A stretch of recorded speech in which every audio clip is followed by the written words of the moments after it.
after 50 years, there was a compromise. It was Casey. Exactly what you're talking about, which is why when you asked me at the beginning, I said, at the very least, go back to Roe v. Wade and maintain those protections. But that equilibrium was not enough for the right-wing Republican Party. And so, therefore, that's where we're at now. That's the end of story. And now we have states with no restrictions, and we have states with absolute restrictions. There was a compromise, and the right wing in this country did not want it. The left was essentially, as a political matter, was fine with Roe v. Wade and Casey, for that matter. I mean, to the extent that there was any talk about abortion rights amongst Democrats and the left, it was to lock it in because the right is coming for this right. And they have now done it. So, I mean, the false equivalency you're making here is literally that. What false equivalency? Well, the idea that the left is pushing this agenda beyond. No, what's happening is I'm talking about the general. There was a compromise. The right's got their agenda items, the left has their agenda items. I guess. They're both pushing them. Of course, liberals were fine with Roe v. Wade. Of course, leftists were fine with Roe v. Wade and even Casey, because taking Roe first, we'll get to Casey in a moment. There was nothing that was a compromise in Roe v. Wade. There was nothing pro-life about Roe v. Wade. It was a decidedly pro-abortion liberal decision. So few Americans actually, and on both the left and the right, so few Americans actually understand what Roe did. This past year, we had both Kamala and Joe Biden get on the debate stage and falsely claim that under Roe v. Wade, late-term abortions were not happening, that Roe v. Wade protected against late-term abortions. That's not true at all.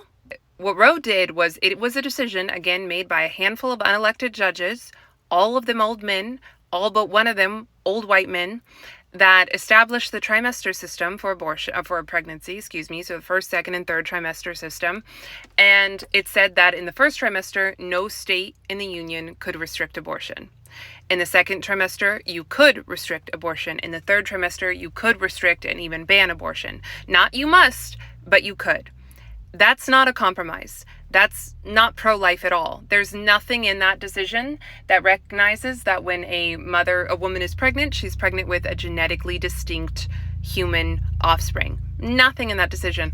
A compromise, which I still wouldn't have been satisfied with, but a compromise would have been something more along the lines of, you can't restrict abortion in the first trimester, you must restrict abortion in the second trimester, and you must ban it in the third. That would have been a compromise. That would have given something to all sides, recognizing that, yeah, we are actually dealing with a human life here, an innocent human life, but we understand that women get in bad situations and, things happen. And so, yes, in the first trimester, you can't restrict it. You're allowed to get an abortion everywhere, but not in the second, not in the third. That would have been a compromise, okay? That would have been a compromise. That's not what Roe did. Late-term abortions were happening under Roe. When Roe was in place, prior to the fall of Roe, prior to the Dobbs decision, there were states, including DC, that allowed abortion all 9 months, no questions asked. And I'm going to remind you that there is never a reason, ever, it is never medically necessary to perform a late-term abortion, ever. Once a baby is viable, so around 22 to 24 weeks, and it'll continue to get younger and younger, and then what are you going to do? But once a baby is viable, if a mother's life is threatened for whatever reason, a doctor would induce delivery or perform a C-section and then do everything he can to save that baby while also making sure the mother is okay. That's what a doctor would do. There's never a situation in which you must kill a viable baby in order to save a mother's life, because the baby at that point can survive outside the uterus. So it's never medically necessary. And if it doesn't happen, which it does, then why can't we make it illegal, right? At the very least, the two sides in this debate should be able to come together and say abortion post-viability is abhorrent and it's going to be illegal everywhere. But we can't do that. And you know why we can't do that? It's not because of Christian extremists. It's because of pro-abortion extremists, aka modern Democrats.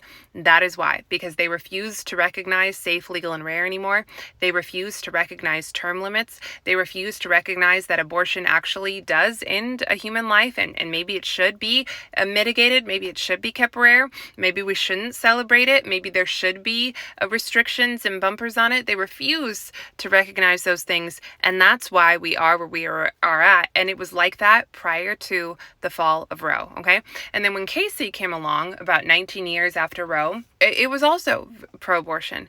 It absolutely upheld a woman's constitutional right to an abortion, but what it did was it gave states a little bit more leeway to enact abortion restrictions prior to viability. So things like if a state wanted to say there had to be parental notification for a minor seeking an abortion, a state was, allowed to do that. It was given more leeway, but it was not a compromise. There was nothing pro-life about it. It was not like you have to restrict abortion in the second and third trimester. It was still very much, you can, but you don't have to. That's why we had states, again, prior to the fall of Roe, that allowed abortion all 9 months. So again, we're not talking about compromises here. We're not talking about decisions that were even constitutional, but we're not talking about decisions that recognize that we're dealing with innocent human life, that when a woman is pregnant, she's pregnant with a genetically distinct innocent human life.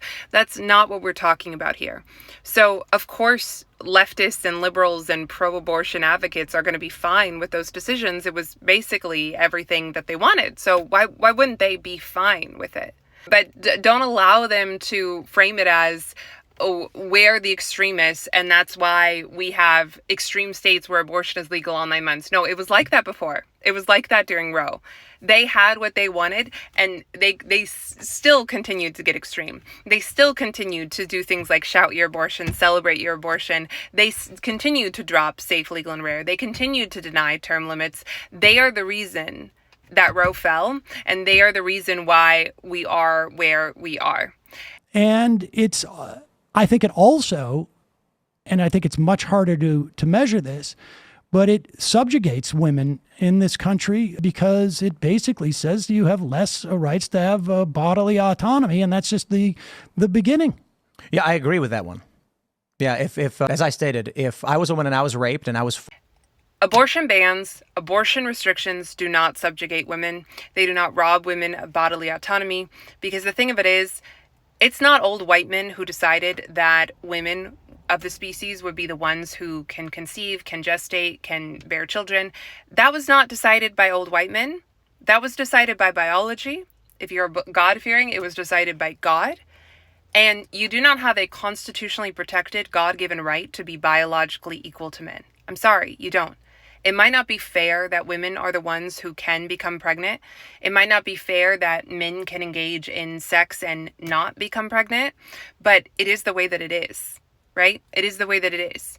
And there is no God-given right to be biologically equal to men. That isn't something that we could legislate even if we wanted to, even if it were right. It's absurd. You don't have a right to be biologically equal to men. Nobody got together and decided that the women of the species are the ones who could become pregnant. It just is the way that it is. So there's nothing in this that is oppressing you, that is subjugating you, that is robbing you of your bodily autonomy. If we're ever going to be able to move forward with this conversation around abortion, you at least have to be honest. Even if you think that women should have access to abortion, you have to be honest that what we're talking about here isn't just a woman's body. We're also talking about the genetically distinct, innocent human life inside of her. And that should matter. And at what point does that human life begin to matter? Do all human lives matter, or only some human lives matter? Are all humans persons, or only some humans persons? Are all humans fully human, or are some not yet fully human? Those are things that we have to talk about and actually be honest about. You have to recognize what you are advocating for when you advocate for abortion. You have to understand that. But sitting here pretending like we're just talking about a woman's body, like we're just trying to control women, like she's pregnant with nothing, a clump of cells, a parasite, whatever, that's absolutely dishonest. It's childish. It's immoral. And it's part of why I think that you will continue to lose. I don't believe abortion is a losing issue.